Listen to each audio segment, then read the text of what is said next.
This is the final section of a 3-part ranking of everything I played last year, so if you want to catch up then you can watch the first 2, but I'm also going to upload a mega video next week with all 3 parts and some bonus content, but more details on that at the end. Either way, this top 20 stands alone quite well, and these are 20 games I would happily recommend to just about anyone, and I'm just so happy I got to play and get to talk about them. So let's finally get to the end. Mario RPG was a blur to play through, which can be accredited to its very fast pacing for an RPG, but also to the fact that I blasted through all of the story in 2 days. Even though I'd never played the original, I was aware of all the changes made in the remake, so even though I find the old art style a little more charming, all of the quality of life changes make this version preferable. Mario RPG is a weird beast since while it's formatted like an RPG, compared to genre standards it's got much less of an overarching narrative. This is a little jarring at points, but I ended up preferring the episodic character-focused style, which made approaching the game easy. Play sessions would keep getting longer since it was always tempting to keep going to get through the next short chunk of the story. And even though I do think the original has a stronger aesthetic, that doesn't mean I think the Switch version looks bad. If anything, it's impressive that the game fits modern standard while also retaining the retro look of the original, showing just how much effort went into crafting the remake. I really love the idea of Nintendo lending their IPs to genre giants, like Square Enix with their pedigree for RPGs, and making something new. While Mario is a charming and massively popular IP, I wish after the success of this remake, Nintendo would do the same for any of their other IPs, whether it's something bigger like Zelda, or more overlooked like Kid Icarus, or something random like Animal Crossing. These franchises have so much potential, and an RPG spin-off would be a great way to expand on their lore and world building. Even though part of me knows Nintendo would never do this, I can dream. One of the games I remember spending the most time with on my 4th generation iPod Touch was the port of Jet Set Radio. Even though I wasn't the best at playing it and it was a nightmare to control with such a small touchscreen, I still remember it fondly, even if there were plenty of frustrating sections I remember running into. I never completed the game, even though I do plan to return to it at some point on Steam. However, when I saw a clear spiritual successor being made in the form of Bomb Rush Cyberfunk, I really couldn't resist. The inspiration from Jet Set Radio is obvious, with the game even sticking to the distinct graphics of a Dreamcast game, and this really helps give it a clear identity amongst modern titles. I've been on a bit of a Y2K kick this year, so this, mixed with the amazing soundtrack, gave it a strong atmosphere, with each area of the world having an impressive style. Right as I started playing it, I saw a video calling it one of their disappointments of the year, and that did worry me a little bit in the early hours that I would share that person's opinion. But luckily that didn't manifest and I had a great time. I've tried playing a few skating games similar to this before, but the controls never click with me, but the difficulty scales so well in Bomb Rush Cyberfunk that it's a fun journey to work through. The game's campaign juggles trick combos with platforming so well, and just makes each section of the map feel like a playground. The progression is satisfying in how the game will drip feed you new hints and tricks throughout the story so you can return to old areas and reach parts that you couldn't before. And one thing I really didn't expect was that the story was actually quite good. It starts off slow, but with how well it's structured, you get given story at well-paced intervals, and the cutscenes do a good job of keeping the pace and conveying information in an engaging way. It isn't the best gaming story I've played by far, but I would happily play a sequel to see more of what these characters do. It was a bit ironic that soon after I finished the story in early September that Sega teased an official reboot of Jet Set Radio, which I'm happy to see, but even if that flops, I can rest assured that the franchise's legacy lives on elsewhere.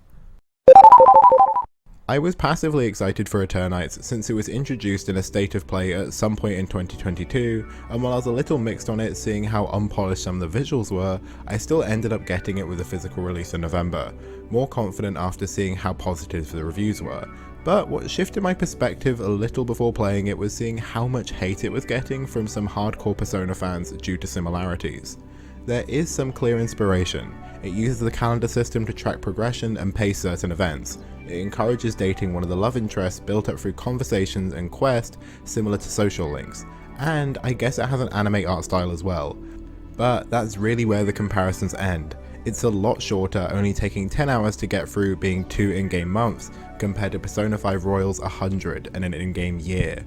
The gameplay is hack and slash action instead of a turn-based RPG, and notably Eternights managed to include one same-sex option out of 4, something Persona has still yet to take the plunge on. Aside from this woke and political comparison, it got called cheap and a knockoff, which is just a bit unfair since it's made by a significantly smaller team with a significantly smaller budget. But in spite of these limitations, the game was a lot of fun to progress through, with the action gameplay being snappy and varied with new abilities and plenty of customization options depending on how you bond with the other characters. As a fan of Bayonetta, the dodge-based witch time action is something I naturally enjoy as well. And while I had heard that the story was a little anime tropey, it was nowhere near as bad as I expected. I could easily just be desensitized though, and by the end I was fully invested, especially since it didn't end up going in the way I expected it to. One thing which is easy to miss, and I find hilarious in some way, is how much the game encourages you to choose a love interest. Minor spoilers, but you will literally be unable to reach a good ending if you don't choose. So if you're looking to do an aromantic run, then be prepared for that. Even though the presentation lacked a lot of polish and some of the mini-games were repetitive, the whole package was charming in the way that only these lovingly made, lower budget games can be, similarly to Paradise Killer, which I played last year. I hate to bring it back to the Persona comparison, but as a fan of Persona myself, I would recommend it to fans of the series who want something similar but refreshing. It does take clear inspiration in some areas, but it also uses this inspiration to make a great new product and has a clear identity outside of its inspiration. Also, there was a Brave Girls cameo for like a frame, so immediate points for that as well.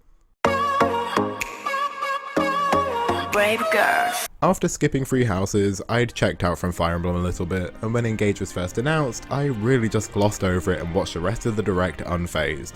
But then it got closer and closer to when it was releasing, and I looked into it a bit more. I was put off at the announcement since it looked like it would just be an anniversary or celebration game, which is fine, but it wasn't what I was looking for. But when I saw that it was actually its own thing, even if it was referencing the overall franchise, and it had a new look which I really liked a lot. The colours of the characters and their clothes were just a lot more saturated and full of life compared to the past couple of entries, and the whole thing just looked like it was working within the Switch's capabilities instead of against it like the footage I've seen of 3 houses. But I'm not just going to rag on 3 houses since I want to give it a chance, and that's because Engage just really reinvigorated my appreciation for the Fire Emblem franchise. While it does have some unique mechanics from other Fire Emblem games, at its core, Engage is just a really smooth and polished Fire Emblem game. It's in a weird position, not fully resembling classic or modern Fire Emblem, lending elements from both, and while I understand that can be alienating to fans of either extreme, to me this appealed as a fresh re-entry point. I grew attached to a lot of the characters, and the support conversations were bursting with charm, and the sections in between battles didn't last too long either, giving me good chances to interact and learn more about the characters, but not devouring too much of my time and destroying the pacing. After Engage, it'll be really interesting to see what direction Nintendo and Intelligent go with Fire Emblem, since they can really try anything. Whatever it is, this time I'll be a lot more tuned in. And if you want to see me talk about Engage more, I've got a much longer video just about it. It is worth reinstating how much of a Zelda fan I am, since if you saw how much lower I put Tears of the Kingdom, it would be understandable why you might doubt that. But what truly ashamed me is how long it took me to finally get the Switch remake of Link's Awakening. I'd played the original about halfway through on 3DS about a decade ago, but the art style they chose for this is just so sweet and looks so good that I wanted this to be my chance to finally complete it. And that's exactly what I did. The map was just so stunning to work through, and I honestly don't think there's any other Zelda game that looks so consistently good. Like, there are some parts of other Zelda games that look good, but every part of this remake is so polished. That's the strength of these classic 2D Zelda games, is that they are scaled perfectly for an admittedly more rigid but well-paced and wholly engaging adventure that doesn't take months to complete. I don't hate long games, some of my best friends are long games, but what I love is when a game can justify its length, whether that's 2 hours, 20 or 200, and the 5 to 10 hours spent exploring Koholint Island, chatting with every NPC and gradually growing stronger as you work through each of the expertly designed dungeons is well worth it. And that's amazing considering this game is a faithful remake to a game which is now 30 years old. And while it's faithful, it's been tweaked in all the right areas. I critiqued Crisis Core Reunion for updating a lot of aspects which made it look and play modern, but there were some unpolished moments where the rushed development cycle showed, and that just isn't the case here. And this was likely an easier project, and I can never know all the details of a development cycle, but I just didn't notice any cracks here, and that's just so impressive to see. There are so many classic Zelda games that could use this kind of love, and even though it's now been almost 5 years since this remake got made, I hope the trend is continued now that Tears of the Kingdom has come out and we have time in the Zelda schedule to fill before the next mainline game. On the other hand, a new mainline 2D Zelda game would be amazing as well, especially coming off the back of A Link Between Worlds and this remake. Before playing it, Super Hot was just not the kind of game I would have ever spent my money on, and the only reason I played it was because it was short and free with my imminently ending PS Plus subscription. But I'm so happy I did take the plunge, because playing this game is so much better than watching. I'd seen a couple of friends play it before its full release and never really got the appeal.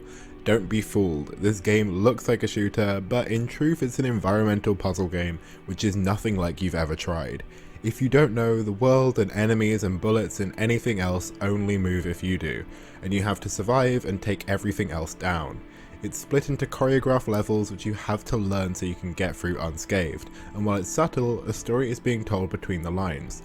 The narrative is sometimes more obvious with brief chat logs between chunks of levels, but otherwise you'll have to fill in the blanks by seeing what is happening, and you'll have plenty of time to do so with how often you'll be repeating the more challenging levels. Even if you don't like shooters, and even if you think it doesn't look that appealing, I would recommend trying it if you have a chance, since there isn't really anything else like it.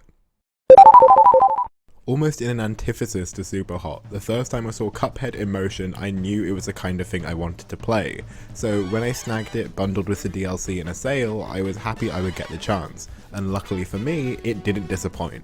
I was wary of the difficulty and was worried that repeating levels would get frustrating and it would make it hard to play. And while I did get those moments of frustration, the serotonin rush of finally beating a tough boss made it all worth it. What makes Cuphead so fun to play is witnessing how much creativity, love and inspiration went into it, and it all reads when you're playing it. While I know it's a critique some people had, I like the variety of the 3 level types, standard boss, flying boss and platforming. The bosses were more memorable than the platforming, but the variety breaking up the monotony of some bosses was a good idea. It's tough, but it was so worth it, and just a really strong overall package. I'm looking forward to going back and playing the DLC at some point, but I need to wait until I hate myself enough to put myself through such a challenge again. As a self-proclaimed rhythm game aficionado, I was intrigued hearing Thumper being described as an immersive horror rhythm game, but yeah, that's kind of what it was. It's not a rhythm game in the sense that you get certain catchy tracks to tap along to, but closer to a rhythmic obstacle course with cosmic horrors at the end you'll need to fight back against with timed attacks. While I was never scared in the same way you would be in a more traditional horror game, too much information maybe, but I've never had my hands sweat more than I have in the more intense sequences of this game. It feels like a psychedelic roller coaster you're in control of, and if you lose control, you die. And for the people able to play this in VR without immediately vomiting, I commend you. The same team announced a follow-up at the Game Awards called Thrasher, so I'm excited to see where that goes, even if from what I've seen it doesn't have the same snappy appeal Thumper does. But I'll wait until I see more and keep an open mind since Thumper exceeded all expectations. When it comes to games which I had the lowest expectations for that ended up proving me wrong, there's Slay the Spire. From footage and reviews and just the concept of the game, I was incredibly wary. It just didn't seem like the kind of thing I would like. The concept of deck building games never seemed like the kind of thing I would enjoy, and combined with roguelites, a genre I'm very particular about, I was honestly expecting the worst. But it was another piece of my extensive PS Plus backlog, so I had to at least try it. I'll do a run or two and then leave it. Cut to 30-ish hours later and I was converted to say the least. For a roguelite with quite long runs, I'd never been so obsessed for just another run, leading to many late nights getting closer and closer. It avoids a repetition that is standard for more structured roguelites with 4 completely unique characters to choose from. In Endless Dungeon, I mentioned characters all feeling quite samey aside from heavy or light guns, but each of these characters in Slay the Spire feels so different, with wholly unique decks and gimmicks that make a run with each feel nothing like the other. Just trying different strategies and tackling the spire from a different angle had so much mileage, and I managed to reach credits with each of the characters multiple times, favouring the Defect and the Watcher, but getting that true final ending has still evaded me. I appreciate in some sense having such a hard final goal, but attempting to reach it is why I did eventually shelf Slay the Spire to return to eventually. Its main flaw is the uncontrollable randomness. In other roguelites you have some control over prepping for your run, being able to choose a weapon in Hades, or even choosing the start area in Endless Dungeon. But in Slay the Spire, the quality of your deck relies heavily on luck, and the same goes for relics, which are usually passive buff items you acquire after beating certain challenges. For a game that relies so heavily on your choices, the longer you play it and the harder the goal becomes, the more you realise how much is out of your hands.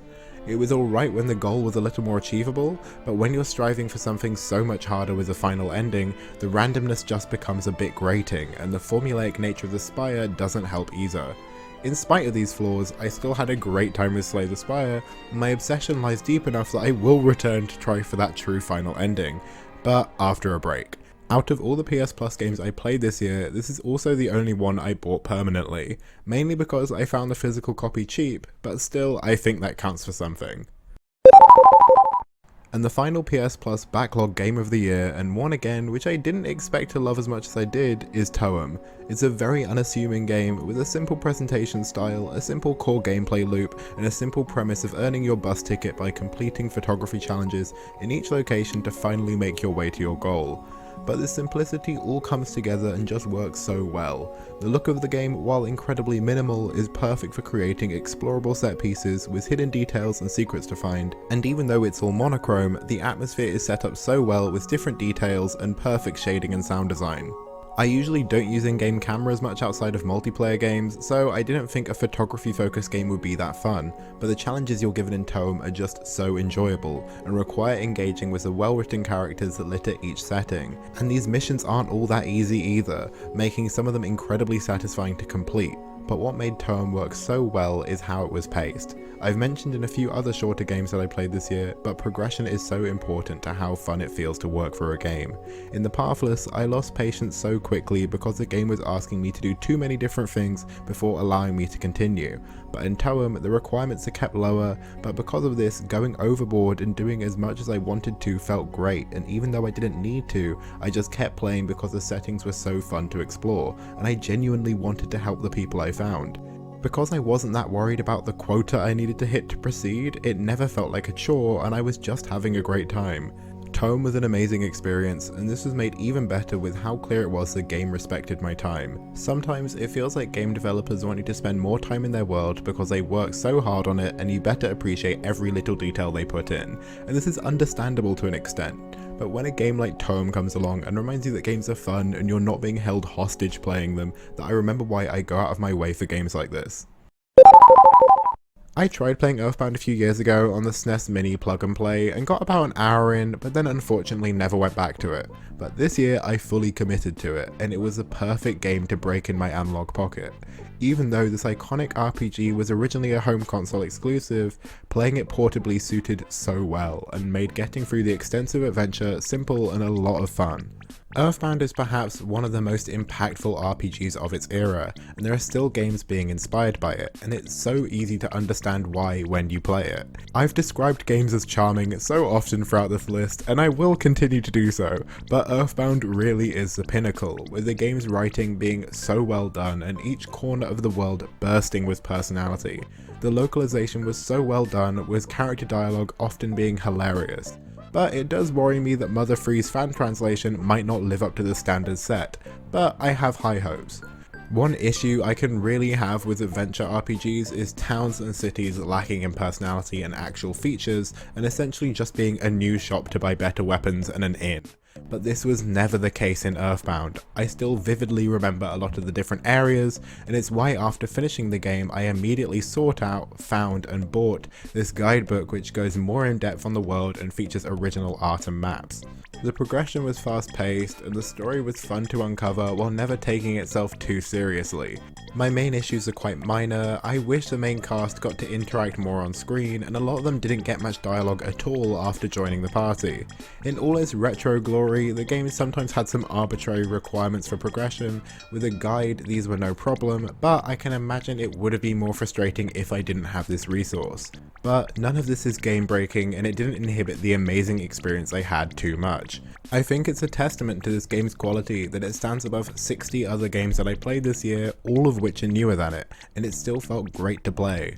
I'm happy that its legacy lives on in spite of Nintendo's best efforts, and I hope that it'll at least get some more love from them in the next console generation.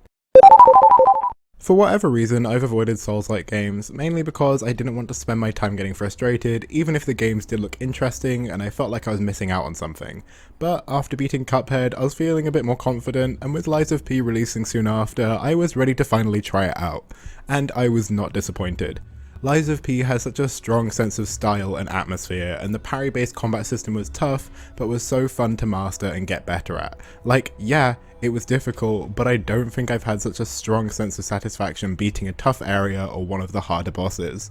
I'm aware that I probably sound like every other person who enjoyed their first Souls-like game, but it's a great feeling getting into a new genre, and Lies of P was such a polished product and an amazing achievement for a smaller and newer development team.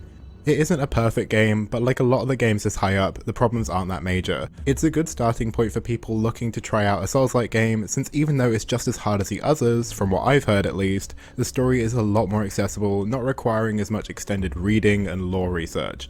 A grungy reimagining of Pinocchio could have easily been corny, but it was done pretty well, and the inspiration made the world feel even more unique. I'm happy this game has gotten the community appreciation it deserves, and personally I think it could have taken one of the spots of a couple of those Game of the Year nominees. But it's got DLC on the way, and the sequel teased could be even better, so that's something to look forward to as well. But honestly, I'm just happy Lies of P has opened me up to trying other Souls-likes, and I'm sure this time next year I'll hopefully have tried even more. As soon as I first saw footage of Jusant, I had a gut feeling it'd be the kind of thing I'd enjoy. I'm not exactly a big climbing fan, in games or real life, and minimalist indie games like this tend to be very hit or miss, but there was just something about it.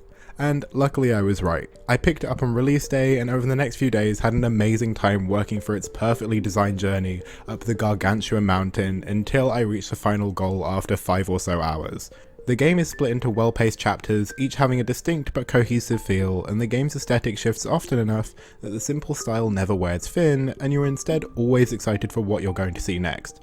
You could easily assume that a game about climbing could quickly get boring, but the way you control the core gameplay mechanic keeps it fun, thoughtful, and engaging throughout the entire run. It's less about the actions you learn to do, and more about the natural feeling puzzle built into the environment.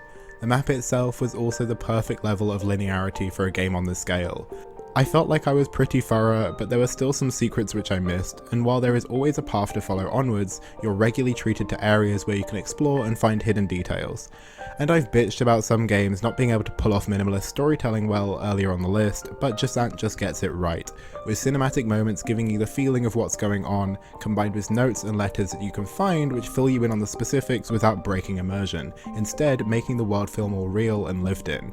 I've never been too interested in story-centric games like Life is Strange, but after finding out that they're developed by the same studio as Jusant, I'm now a lot more willing to try them out. A game I will defend until my dying breath is Final Fantasy XV, and while I know it has its fans, I think it has just as many people who feel the opposite.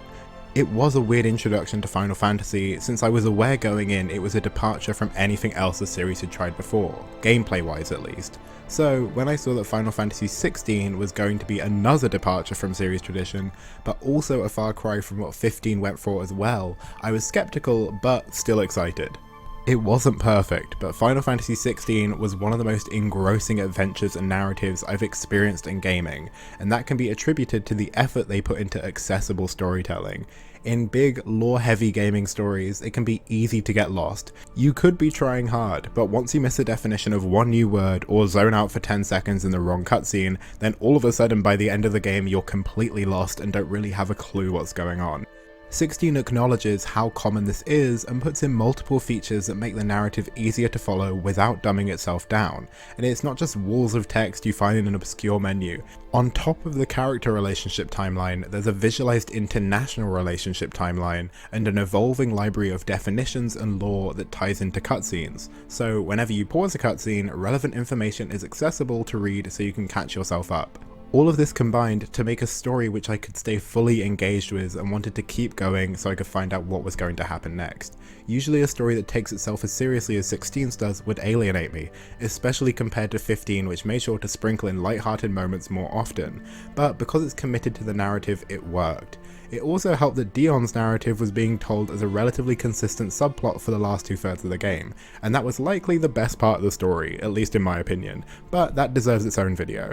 Aside from the story, the gameplay was great as well. The abilities being tied to each summon worked well to add variety which was continuous throughout the game's runtime, an impressive feat for such a long game. While I never got as good at the combat as I've seen some people when it comes to racking up combos, I enjoyed the character building RPG mechanics mixed with genuinely good and amazing looking action, even if it wasn't that customizable. Out of all the games in the top 10, Final Fantasy XVI is definitely the one which I have the most complaints about, but I don't want to focus on them too much because the overall experience was so good. The more I talk about 16, the more I realise that I haven't touched, so I'll leave it for now without harping too much on the negatives. I'm looking forward to diving into the world again once both parts of the DLC are out, so I have plenty more content to get through. But even as it was at launch, Final Fantasy XVI was an adventure I don't regret having, even if I still prefer 15. For years, it felt like a pipe dream to hope for an inventive new 2D Mario game. For literally my whole gaming life, 2D Mario has been stagnant. I grew up with New Super Mario Bros. On DS, then played some of the Wii one with family and friends, completely skipped 2, and while I played U on Wii U and Switch, it was just more something to do with other people than a game I actively enjoyed. Since 2D Mario had been the same for my whole life, I just assumed it would be for the rest of it. I knew that older Mario games had switched it up more often, but I hadn't seen it, so I had no reason to assume it would happen, especially since New Super Mario games were printing money for Nintendo. But halfway through this year, what I had assumed was impossible was announced with a trailer for Super Mario Wonder, which immediately captured what I'd hoped for. It still retained all the best parts of 2D Mario, but had built itself from the ground up with new animations, new characters, new settings, new level types, new movement, new enemies, new mechanics, new everything. It solidified just how little new there was about the new Super Mario era, and for the first time I was actually excited for a 2D Mario game. I could tell gutturally that I wouldn't be disappointed, and I'm so happy I was right. You can tell that this game was made without any crunch time, with how polished every level plays and how nothing feels like filler or an obligation inclusion. And then the Wonderflower mechanic meant that every level was guaranteed to include a twist that you likely aren't going to see coming, and it somehow never got old. And with how good the game looked, I never really wanted to not be playing it before I reached credits. By the time I had finished, there were a couple of small things I would have switched, like saving some of the levels for a proper post-game world. Since the special world was accessible the whole time, it didn't feel like an actual post-game, and maybe a better variety of bosses, but overall it was such a step in the right direction, and I'm now actually invested in 2D Mario and can't wait to see where it goes from here. None of you, no one can ever say I won't admit when I was wrong, because I was so wrong about Bayonetta Origins, Cereza and the Lost Demon. For those who don't know, in my last Bayonetta video, made a couple of months before this launched, I complained that I didn't really know who this game was being made for, and that it was being sold full price. And while I still stand by a couple of my points, when I eventually got round to playing it, the quality of the game overpowered any potential criticism I had. I still think that the game will not be for every Bayonetta fan, since it's very different from the original trilogy, but as its own thing that exists in the same universe and isn't trying to be something that it isn't, it excels. One aspect that really carried over from Bayonetta 1 especially is its charm. In the original Bayonetta, this manifests in fourth wall breaking, Bayonetta's quips and risque humour, but here the charm manifests in the quality of its designs, attention to detail, and the story being told. There is a lot of footage of me on this channel talking about Bayonetta 3, and in that time I barely acknowledged Cheshire, so a game diving into the origins of his relationship with Cereza was hardly an appealing premise to me. But by the end, I actually cared about this character and his relationship with Cereza, and I thought Cereza's voice acting was going to be great in going in, but the voice actress did an amazing job, and I hope she was properly compensated for her work. Games which thrive in presentation and storytelling can often miss out when it comes to having engaging gameplay, but the hybrid of exploration, puzzle solving, unconventional combat and Metroidvania-light progression all complemented each other so well and made for a fun 10 to 15 hour long campaign. The combat especially actually reminded me a little bit of Astral Chain, which makes sense since they're from the same studio, and while it was a lot more simple, it never lets you check out. And some of the enemy designs in this game were amazing, with a lot of the bosses being highlights. It's now been a little over a year since playing Bayonetta 3, and I really struggle to remember any of the bosses, when I can still remember enemy encounters from 1 and 2, so I'm happy to see that the sequel returns to series standard. I also really can't emphasize enough how distinct and amazing this game looks. I can't think of anything else to compare it to, and this inspired look really helps the game in every other aspect. I usually don't like feeling lost in games, but the way the forest feels, thanks to the atmospheric soundtrack and the design of areas, meant that instead of getting frustrated at getting lost, it just emulated a sense of childlike confusion, like literally being lost in a forest.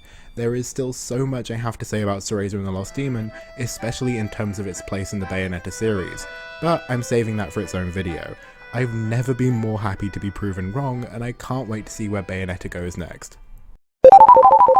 I've always been hesitant to play horror games since I've always disliked horror movies and assumed that my feelings for the genre would transcend the medium, but when I saw Resident Evil 4 was getting a remake, a game which I've always passively been interested in and have heard is a classic, I couldn't help but make my first true attempt at a horror game. Luckily for me, Resident Evil 4 is a great place to start. From what I'd seen of other horror games, I was worried that Resident Evil 4 would feel too scripted and lack much interactive gameplay, but that wasn't the case.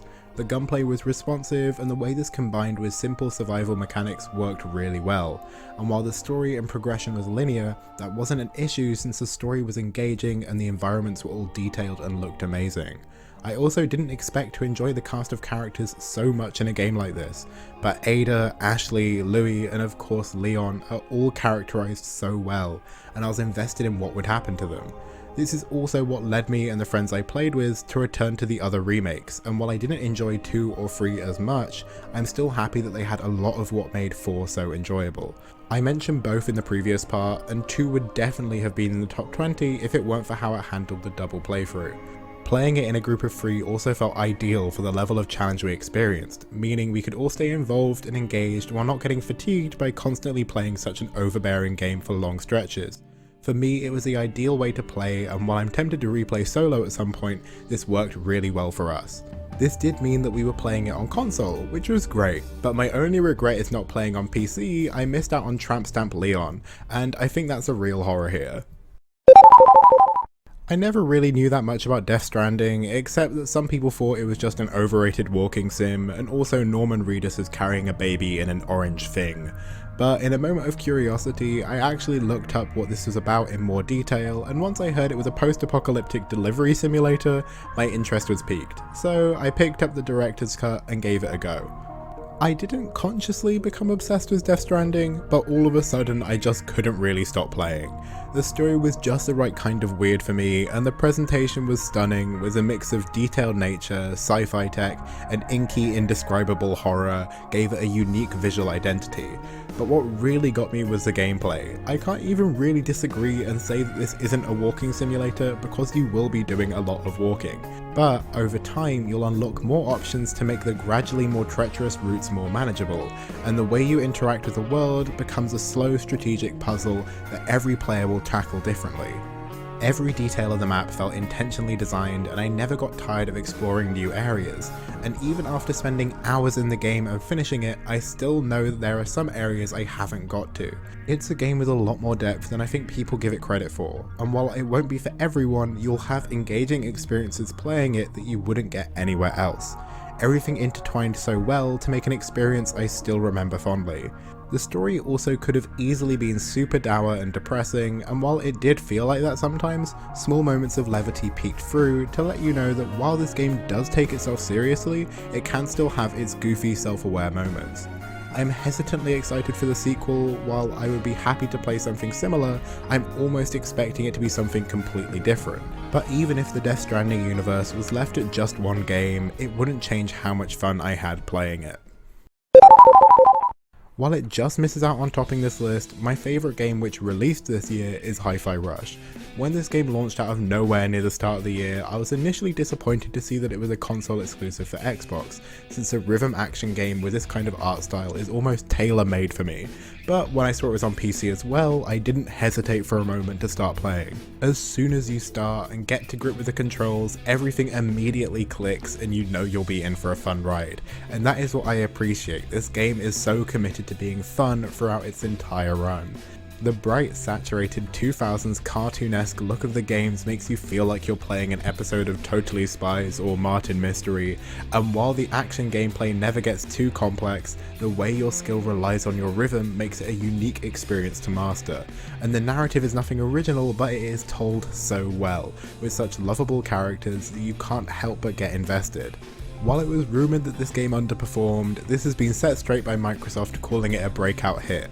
So I really hope they choose to continue the momentum, since Hi-Fi Rush could easily spawn its own series and I would happily play every game on launch day. Everything about it just works so well, so it just feels like it would be a waste if this was a one-off flash in the pan. I've been saying a lot throughout this list that I've been surprised at how much I've enjoyed certain games, but I think I always knew that I would love Tunic. Even then, it still surprised me with just how much of a great time I had with it. When I learned about the in-game mechanic of unlocking pages of an instruction manual to learn more about the world, the controls, and the story, I thought it was genius. But I also knew that when I inevitably liked the game, I would want a physical copy of the manual, so I waited until that physical copy, which as I predicted, not that it was really hard to guess, came with a manual, and I pre-ordered it.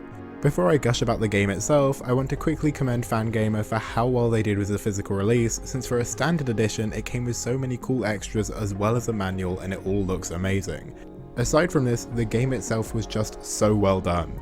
A consistent source of praise I've given the games I've liked this year is how cohesive they feel, and that is epitomised in Tunic. While it could have easily become preoccupied with patting itself on the back for how clever the in-game manual idea was, it still would have been a good game which stood on its own without it. Tunic has often been reduced to a 2D Zelda clone since it was cited as an inspiration, but that really does it a disservice. The exploration and puzzle solving feels so rewarding since no other game rewards you for paying as much attention as Tunic does. And every time I tried something which I thought I was imagining and it ended up working, I was ecstatic. The story was minimalist in the best way possible, and the way the narrative progresses and ends ensures that you've been on an emotional journey the game has subtly been guiding you down all along. And it was all presented so well.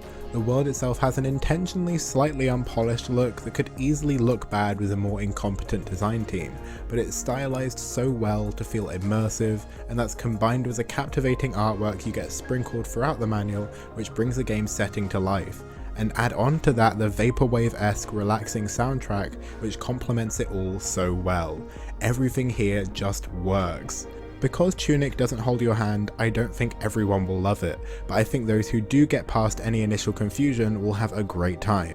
The game was a 7-year-long passion project, and I love when games developed like this turn out so good, and you can really tell that it was a labour of love. I'm begging for someone to hit me on the head with a brick at just the right angle so I can play Tunic again for the first time, but until then I can at least reminisce. 1, 2, 3! So those are my favourite games I played in 2023, but if you want to see me talk about the other 50 games I played this year, then you can go back and watch the first 2 parts if you missed them. But if you're willing to wait or watching this a week after I upload it, then you can watch a mega video I'm uploading this time next week. It'll have all 3 parts in one place, but we'll also have some extras at the end where this part is now, like the games I didn't include, the games I'm still playing, what I want to play in 2024, and also some analysis retrospective bits on trends in the industry, and just trends in what I play. On top of this, it'll just have a proper conclusion to this whole project. So even if you've watched all 3 parts, there'll be some new bits at the end to look forward to, as well as updates on what I'm planning to post after finishing this. But if you finished all 3 parts and want something similar, there's my much shorter ranking from last year, and if you just want more of this and to be notified of when I'll next upload, then make sure to subscribe. And if you have any thoughts about the games I've talked about, comment and let me know. But if you've just watched this video or watched all 3, either way, thanks for watching and hope to see you again soon.